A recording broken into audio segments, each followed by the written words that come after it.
I also loved that Matt Brusso's voice kind of sounds like the Mortal Kombat guy when he screams. Round 1, fight! What's up, dark russet potato chips? Welcome to episode 6 of Guarsenio's High School CD Booklet Review. A show where I re-listen to all the albums that I bought from the ages of 13 to 18, so without a doubt, there's some questionable choices there. This week is not one in my opinion, because we're listening to Bury Your Dead's Beauty and the Breakdown. An album a lot of people weren't too keen on, but I think was and still is an ass beater.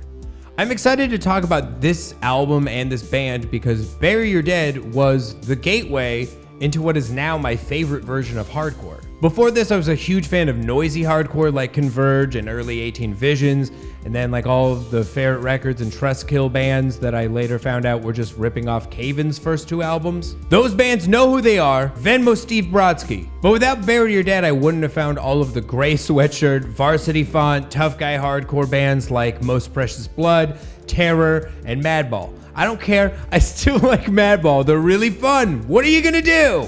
Oh, and also Throwdown. I think a lot of people might argue that Bury Your Dead is not a hardcore band and say that they're actually a metalcore band, but I think their attitude and swagger, and especially the vocal style, has a direct line to wearing a hoodie and shorts on stage. Like whatever, they're a hardcore band. They played that Hellfest. They have that DVD where the singer gets hit in the head with a spinning bass during the second song and he still finishes the set. They're a hardcore band. Having said that, I was originally not really into this band. I remember the Color of Money video and I thought they all looked pretty goofy, and the audio production on Cover Your Tracks really kind of turned me off at first. Everything was too clean. The drum trigger sounded like cartoon bugs. But it didn't matter what I thought because that record was huge. I remember seeing Bury Your Dead merch at every show, local or big, from 04 forward. I then heard this album and I got it immediately. I don't remember where I bought this album, but I do remember hearing it for the first time on a night drive and being blown away by the rhythmic creativity of the riffs and the way it grew. I also loved that Matt Brusso's voice kind of sounds like the Mortal Kombat guy when he screams. Round 1, fight! I think the big change on this record though is the electronic sounds, the synths, the creative production choices. I think for most it was a turnoff because before this album, there wasn't a single hardcore band that would dare try something like this. But for a newcomer like 15-year-old me, it was perfect. I loved the weirdo noises and the all over the place song composition, and in turn, it helped me learn about and get into real hardcore. I will say, this album cover is so stupid.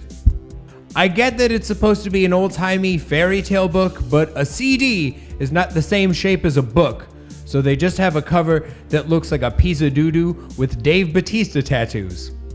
So I don't know, yeah, I think that this is a Karate Mosh masterpiece, and I think it'll probably hold up better today than it did when it came out, because now you have bands like Vane and Bloodbather that are also doing weird electronic samples and bananas production. But yeah, that's the end of the episode. The comment section is down there if you want to let me know that I don't know shit about real hardcore.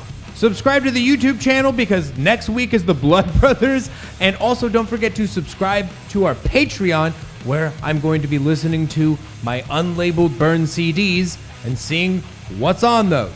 It's giving me so much anxiety. Goodbye! It's 2 minutes to late night!